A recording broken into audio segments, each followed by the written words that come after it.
We're going to find out about the German luxury market. My guest is Mike Jackson. He's the Chief Executive of AutoNation. Mike, a pleasure. Thanks very much for joining us. Good to be here this afternoon. I know we've been talking about numbers all day long. You've been up since 4:30. Tell me about the December numbers for AutoNation. That tells us a lot about the run rate for automobiles. Well, we had a very strong close to the year. We retailed 24,300 new vehicles. That's an 11% increase over December in the prior year.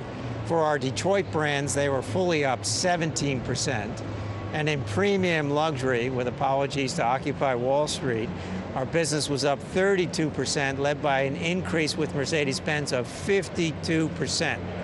For the Japanese brands, we still have supply issues, so they were flat for the month, but overall, a very strong end for the year. All right, so 11% overall, 17% for the domestic brands, and you're saying 32% for that luxury end of the market right now.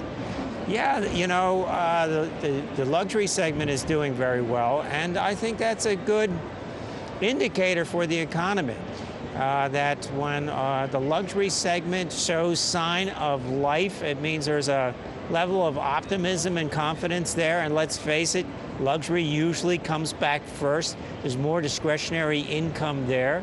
So when that customer is willing to spend, I think it bodes well for the overall economy. All right, you talked about luxury brand. Just step back just for a second here and tell me about some regional issues, because I know that you've been looking at results, let's say, from Texas, and you say sales there are very good.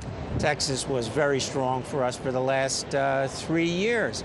And you know, there's something to be said for a state that's all about jobs and economic activity, and has certainly served Texas well during this downturn. And we have other states like California. I love California, but it's a tough state to do business in. There's all kinds of regulatory resistance and that we have to deal with. But Texas is in great shape. Our states that were boom for the housing, that's California. What about Florida? I know that's where you're based. You're based in Fort Lauderdale. What about they're Florida? all coming back, but they still have some time to go, because those states can't really have unusual strength until housing makes the turn. Housing has come a long way.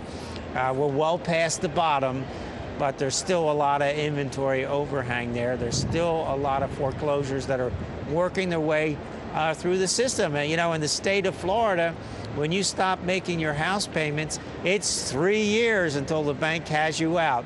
So it's a pity that it takes so long for the recovery to work its way through the system, but there it is.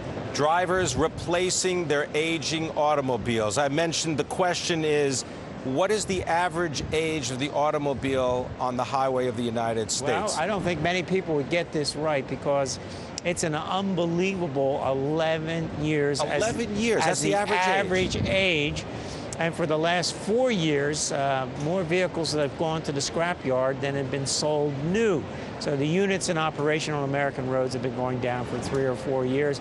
That hasn't happened since the Second World War. So there is definitely pent-up demand in our industry. So it's going to be a bright spot for the economy. So you take the exciting new products here from Detroit, pent-up demand, excellent financing available from the financial institutions at very attractive rates.